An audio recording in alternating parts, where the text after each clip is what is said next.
नमस्कार दोस्तों, स्वागत करता हूं मैं आप सभी का एक बार फिर से हमारे इस चैनल इलेक्ट्रॉनिक स्टडी में। आज अपनी इस वीडियो में हम बेसिक मैथमेटिक्स की सीरीज के तहत बात करेंगे एलसीएम और एचसीएफ कैसे निकालते हैं। या अगर मैं बात करूं जो बीटीसी है, डीएलएड है या बीएड है, जितनी भी परीक्षाएं हैं और इसके अलावा जितनी भी प्रतियोगी परीक्षाएं हैं, सभी के बेसिक्स में जो है एलसीएम और एचसीएफ की जो बातें हैं वो एक तरीके से महत्वपूर्ण अपनी भूमिका अदा करती हैं। एलसीएम और एचसीएफ निकालने के लिए जो है अक्सर पूछा जाता है अगर बेसिक मैथमेटिक्स की बात होती है तो जो बीटीसी है, जो डीएलएड है, उसके सिलेबस के तहत उसमें जो है ये चीज़ें दी हुई हैं कि ये एलसीएम और एचसीएफ कैसे निकालते हैं और किस तरीके के क्वेश्चन उसमें पूछे जाते हैं। तो अपनी इस वीडियो में आज मैं उन्हीं सारी बातों के बारे में, चीज़ों के बारे में जानेंगे। तो इसमें हम देखते हैं सबसे पहले एलसीएम और एचसीएफ यानी कि लघुत्तम समापवर्ती और महत्तम समापवर्ती को जानने से पहले हम सबसे पहले देखेंगे कि अपवर्तक क्या होते हैं और अपवर्त्य क्या होते हैं। अक्सर जो डीएलएड या बीटीसी का जो पेपर है या बीएड का जो पेपर है उसमें सिंपल सा सीधे दे देते हैं कि आप जो है 8 या 10 या कुछ भी, कोई भी डिजिट है उसका अपवर्त्य निकालिए, ठीक है। तो उसमें क्या है कि एक तो इतनी गूढ़ हिंदी अपवर्त्य लिखा हुआ है, तो ये नहीं समझ में आता जो बच्चे हैं कि अपवर्त्य होता क्या है। अगर वहीं पे गुणज लिख दे तब समझ में आए कि हाँ ये गुणज है, या मल्टीपल लिख दे तो इसमें देखेंगे अपवर्त्य और अपवर्तक के बारे में देखते हैं। इसमें सबसे पहले हम अपवर्तक क्या होता है, ठीक है, यानी कि फैक्टर जो होते हैं। तो अगर मैं बात करूं कि महत्तम समापवर्त की गणना है तो सर्वप्रथम अपवर्तक की जानकारी अति आवश्यक है। कहने का मतलब है जब मैं हाईएस्ट कॉमन जो फैक्टर है वो निकालूंगा तो उसके लिए सबसे पहले हमको अपवर्तक की जरूरत पड़ती है कि फैक्टर्स क्या होंगे, ठीक है। अब देखते हैं कि अपवर्तक का मतलब क्या होता है। इसमें यहां लिखा है कि अपवर्तक शब्द का शाब्दिक अर्थ है विभाजक। सिंपल से अगर मैं बात करूं तो विभाजक होते हैं ये जो डिवाइजर हैं, ठीक है। कहने का मतलब है कि जिन संख्याओं से कोई संख्या पूरी पूरी तरह से विभाजित हो जाए, ठीक है। कोई ऐसी संख्या जिनसे कोई भी संख्या हो वो पूरी तरीके से डिवाइड हो जाए तो वो होता है हमारा फैक्टर अपवर्तक, या जिसको हम डिवाइजर करके बोलते हैं, ठीक है। जैसे अब एग्जाम्पल से समझते हैं इसमें कि लिखा हुआ है 12 के अपवर्तक। मैंने बोला कि 12 है, 24 है, 18 है। जैसे मैंने एग्जांपल में लिया कि 12 के अपवर्तक क्या होंगे, इनके फैक्टर्स क्या हो सकते हैं। कहने का मतलब वो संख्या है जिनसे 12 आपका पूरी तरीके से डिवाइड हो जाए। तो शुरू करते हैं सबसे छोटी संख्या प्राकृतिक संख्याओं से। इसमें आपके उसमें क्या है, एक एक से आपको 12 डिवाइड हो जाएगा, 2 से भी हो जाएगा, 3 से भी हो जाएगा, 4 से हो जाएगा, 5 से नहीं होगा तो 5 इसमें नहीं है, 6 से होगा, 12 से होगा, ठीक है। तो जो 12 के अपवर्तक है आपको लिखने के लिए अगर आ रहा है, याद रहे अपवर्तक और अपवर्त्य इन दोनों में अंतर होता है। तो अगर अपवर्तक आ रहा है तो आपको फैक्टर्स लिखने हैं, और अपवर्त्य में अभी मैं आगे बात करूंगा उसमें क्या लिखना है। तो इसमें क्या है कि 1 2 3 4 आपका 6 और 12 ये आपके क्या हो गए, अपवर्तक हो गए। और उदाहरणों में 24 और 18 का भी लिखा हुआ है। जैसे इसमें 18 का लिखा है 1 2 3 6 9 18, इन्हीं संख्याओं से 18 जो है पूर्णतः विभाजित होगा, तो ये मेरे क्या होंगे, अपवर्तक होंगे, ठीक है। यहाँ पर अगर हम देखें, बात करें अब अपवर्त्य संख्या की, जो आपके गुणज होते हैं या जिनको हम मल्टीपल बोलते हैं इंग्लिश में, ठीक है। इसको हम इंग्लिश में मल्टीपल या गुणज हिंदी में बोलते हैं, या अपवर्त्य। तो संख्याओं का अपवर्त्य ज्ञात करने हेतु उसकी प्राकृतिक, उसको क्या होता है, एक प्राकृतिक संख्या से उसके गुणा कर देते हैं। सिंपल सा है प्राकृतिक संख्या, जैसे 1 2 3 4 अप टू जितने 9 तक है, तो इसमें क्या है आप गुणा कर दीजिए। जैसे पूछा एग्जाम में कि ये जो डीएलएड और जो बीटीसी है उसके 2016-17 प्रश्न पत्र में अपवर्त्य पूछे गए हैं, ठीक है। 8 के पूछे थे और उसमें और भी हैं। तो इसमें मैं बात करता हूँ 2 के अपवर्त्य एग्जाम्पल के तौर पे। मैंने क्या किया, 2 को 1 से मल्टीप्लाई कर दिया, फिर 2 से, फिर 3 से, फिर 4 से मल्टीप्लाई करता चला गया। कहने का मतलब है आप टेबल लिख दीजिए, आप पहाड़ा लिख दीजिए 2 का जो है, आगे तक जितने भी आते जाएंगे। तो इसमें क्या होगा, 2 1 2 हो गया, 2 2 4, 3 आपका 6, 4 8, और ये आगे चलता चला गया, ठीक है। तो ये आपके हो गए अपवर्त्य, जिसको हम बोलते हैं मल्टीपल। अब 2 के मल्टीपल कितने होंगे, 2 के अपवर्त्य कितने होंगे, आगे इसमें लिखा है। नोट में कुछ बातें लिखी हुई हैं इसमें। किसी संख्या के अपवर्त्य असीमित होते हैं। आपका ये टेबल अगर 20 है उसकी ये आगे चलती चली जाएगी, ठीक है, आगे तक। इसमें है दूसरा, किसी संख्या का अपवर्त्य उस संख्या के बराबर या बड़ा होता है। ऑब्वियसली 2 है, 2 का अपवर्त्य 2 सबसे मिनिमम होगा, और अपवर्त्य जो है बाकी जितने होंगे वो इससे बड़े ही होंगे, 2 से छोटा नहीं होगा इसका अपवर्त्य, ठीक है। नेक्स्ट इसमें लिखा हुआ है कि स्वयं वह संख्या सबसे छोटी संख्या या छोटी अपवर्त्य होती है।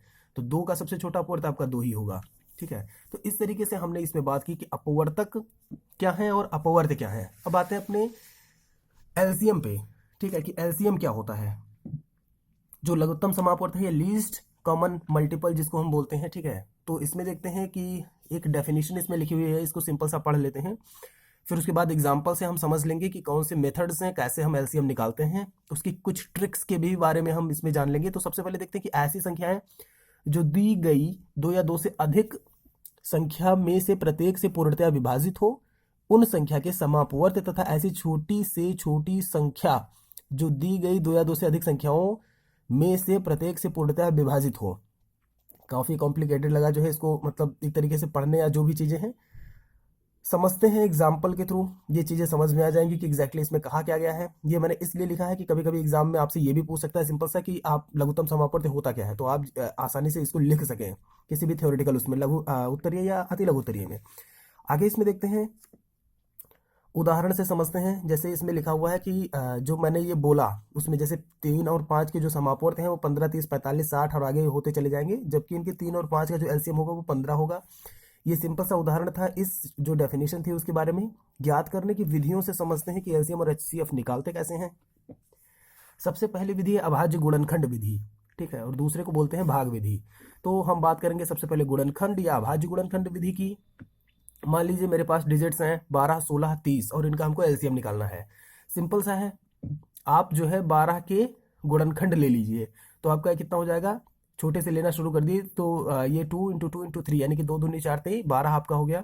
ऐसे ही 16 का आप गुणनखंड ले लीजिए, तो आपका 2 इंटू 2 इंटू 2 इंटू 2 ये आपका 16 आएगा, 2 दूनी 4 दूनी 16 आपका आ गया 16, ठीक है। नेक्स्ट है इसमें 30 का, 30 का आप लीजिए, तो ये फिर से कम लिस्ट वाले डिजिट से, तो 2 गुणे 3 गुणे 5 आएगा आपका। अब इसमें देखिए गुणनखंड विधि में करते क्या है कि इन तीनों संख्याओं में जो है अभाज्य गुणनखंडों की अगर बात करें तो 2 जो है वो सर्वाधिक बार आया है, यानी 4 बार। ये देखिए यहाँ पर 1 2 3 4, इसमें 2 ही बार है, इसमें 1 ही बार है, तो 2 जो है वो सर्वाधिक बार आया है। आगे देखते हैं 3 जो है वो कितनी बार आया है आपका, 1 बार आया है।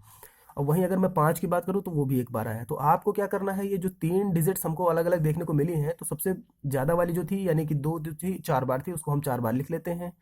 सबसे ज्यादा जो जितनी बार आया है वही लिखेंगे, 2 को हम 4 बार लिख लेते हैं, 3 1 बार आया है 1 बार लिख लिया, 5 को 1 बार लिख लिया। आप इसको मल्टीप्लाई कर दिए, वही आपका एलसीएम है 240, ठीक है।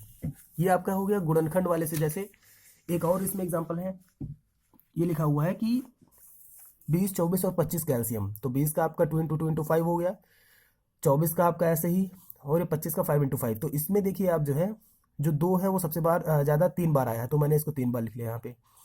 जो 3 है वो 1 बार आया है, तो मैंने 1 बार लिख लिया। अब 5 को देखिए मैक्सिमम टाइम कितनी बार आया है, 2 टाइम, तो मैंने 2 टाइम लिख लिया। और इसको आप मल्टीप्लाई कर दीजिए, आपका 600 जो है ये एलसीएम आ जाएगा। आते हैं अपने सेकेंड मेथड पे। द्वितीय विधि में क्या है, जो भाग विधि होती है, ठीक है, डिवाइड वाली मेथड। तो इसमें 18, 24 और 36 मैंने ले लिया, और इसका हमको एलसीएम निकालना है भाग विधि से, जो हम लोग सिंपल सा इसी मेथड से करते हैं। तो 18, 24 और 36 आप इसको ऐसे लिखिए और डिवाइड करना शुरू कर दिए जो है, जिससे जो है ये पूर्णतः विभाजित होता जाए। तो आप 3 से करेंगे तो 3 छक 18 हो गया, ये 8 से जाएगा, ये 12 से जाएगा, ठीक है। ऐसे फिर से मैं 3 से कर रहा हूँ, 3 दूनी 6, 8 नहीं गया, तो मैंने 8 को ऐसे एज इट इज ही उतार लिया है, और 3 चौक 12 हो गया आपका। फिर से 2 से मैं कर रहा हूँ, तो 2 एक नम 2 हो गया ये आपका, 2 चौके 8 और दूनी 4 हो गया ये। फिर से 2 से कर रहा हूँ, ये आ गया, फिर से 2, और जब तक 1 1 1 लास्ट में ना आ जाए तब तक आप जो है इसको करते जाइए। हुआ क्या, अब सिंपल सा आप इन सारे जितने भी डिजिट्स हैं इनको मल्टीप्लाई कर लीजिए, कुछ भी नहीं देखना आपको, इनको मल्टीप्लाई कर लीजिए, वही आपका एलसीएम होगा, ठीक है। यहाँ पे 3 इंटू 3, 2 इंटू 2 इंटू 2, ये आपका हो गया 72 आपका आंसर। ऐसे इसमें मैंने 12 और 16 का एक और एग्जाम्पल देके समझाया हुआ है, आप इसको भी देख सकते हैं, ठीक है, कि ये 2 इंटू 2 इंटू 2 आया।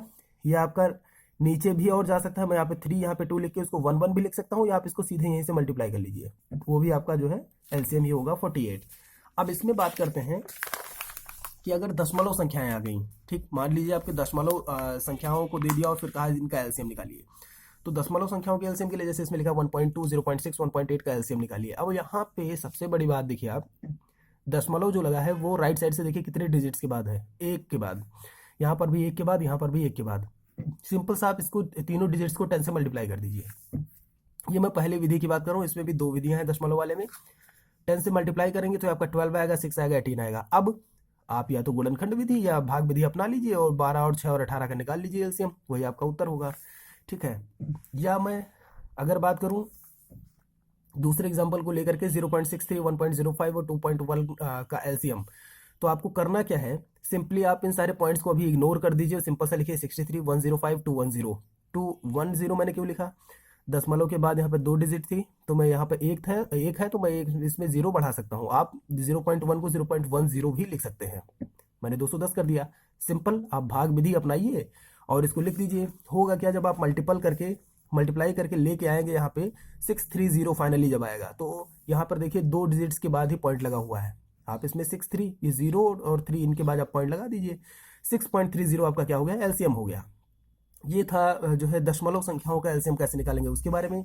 इसमें देखते हैं कुछ ट्रिक्स जो है, ये ज़्यादा काम नहीं आती हैं, कुछ ही डिजिट्स कुछ ही चीज़ों में काम आती हैं, लेकिन फिर भी मैं इसमें बता दे रहा हूँ। अगर आपको ऐसे देखने को मिलता है तो समय की बचत होगी। जैसे दिए हैं, अगर 2 नंबर्स दिए हुए हैं आपको, ठीक है, उसमें एक होता है कोई उसमें गुणन दिया हो या अपवर्त दिया हो, गुणनखंड वाले उसमें एक दिया है कि नो कॉमन फैक्टर यानी को प्राइम हो। करना क्या है आपको, मान लीजिए जैसे 4 और 8 दिया है, इसका एलसीएम और एचसीएफ दोनों देख लेते हैं इसमें कैसे निकालते हैं। तो अगर मैं एलसीएम निकालने की बात करूंगा, यहाँ पर देखिए मैं अभी मल्टीपल वाले की बात कर रहा हूँ। 4 जो है, ये 8 जो है मल्टीपल है किसका, 4 का। तो 4 और 8 आपको ऐसे कहीं दिख जाए तो सिंपल सा आप इसको एलसीएम और एचसीएफ कैसे निकाल सकते हैं। एलसीएम में क्या है, आप ग्रेटर नंबर लिख दीजिए यानी 8, ठीक। और एचसीएफ जो होता है वो आपका स्मॉलर नंबर होता है यानी कि 4। सिंपल सा, ये आपका एचसीएफ एलसीएम कितना आया, ग्रेटर नंबर 8, और आपका एलसीएम एचसीएफ कितना आया, 4। तो ये आपके उत्तर हो गए, ठीक। वहीं अगर मैं बात करूं दूसरे डिजिट, जैसे 21 7 दिया हुआ है, तो 21 जो है 7 के मल्टीपल में है। आप कर लीजिए इसको, जो एलसीएम है मैंने बोला कि ग्रेटर नंबर होगा, तो 21 आपका क्या हो जाएगा एलसीएम। वही अगर एचसीएफ की बात करूं तो स्मॉलर नंबर, दैट मीन 7 आपका क्या हो जाएगा, एचसीएफ। अगर मैं बात करूं ये जो दूसरी चीज लिखी हुई है इसमें को प्राइम या को फैक्टर का, जो को प्राइम होता है ये नो कॉमन फैक्टर, इसमें क्या करना है आपको, जैसे लिखा हुआ है 4 7 और 3 और 5, इसमें कोई भी जो है हमको क्या कहते हैं मल्टीपल देखने को नहीं मिल रहा है। कहने का मतलब है जैसे उसमें था कि 7 और 21 में मिल रहा था हमको, 4 और 8 में मिल रहा था, इसमें ऐसा कुछ भी नहीं है। और इसमें हमको प्राइम नंबर्स भी दिख रहे हैं। तो इसमें क्या है को प्राइम्स वाले उसमें कि एक ही है जो इन दोनों सबसे डिवाइड होगा। तो इसमें अगर इस तरीके की संख्याएं मिल रही हैं 4 7 3 5 में, तो आपको करना क्या है, सिंपल सा, अगर एलसीएम निकाल रहे हैं, जैसे मान लीजिए 4 और 7 आपके पास में है, सिंपल आपको करना है कि इनका प्रोडक्ट कर दीजिए, इनको मल्टीप्लाई कर दीजिए। तो 4 को 7 से मल्टीप्लाई करेंगे, आपका 28 एलसीएम आ जाएगा, ठीक है। वहीं अगर मैं बात करूँ 3 और 5 की, तो 3 5 को आप मल्टीप्लाई कर दीजिए, उनका भी एलसीएम कितना आएगा, 15। अब आते हैं एचसीएफ पे दोनों के। तो इसमें क्या करना है आपको, एचसीएफ इनका हमेशा 1 होगा, ऑलवेज इनका एचसीएफ 1 होगा। अगर इस तरीके की डिजिट्स को प्राइम्स में मिल रही हैं हमको, तो उनका एचसीएफ हमेशा 1 आएगा। तो इस तरीके से दोस्तों इस वीडियो में अभी तक मैंने बात की कि अपवर्तक क्या है, अपवर्त क्या है, जो एलसीएम निकालने की 2 विधियां थी, अभाज्य गुणनखंड विधि और जो भाग विधि है उसके द्वारा कैसे निकालते हैं, डेसिमल वाली संख्याओं का एलसीएम कैसे निकालते हैं। नेक्स्ट वीडियो में हम बात करेंगे एचसीएफ, जो क्या नाम है, लघु महत्तम समापवर्ती होता है, उसके बारे में बात करेंगे। वीडियो देखने के लिए आपका बहुत बहुत धन्यवाद।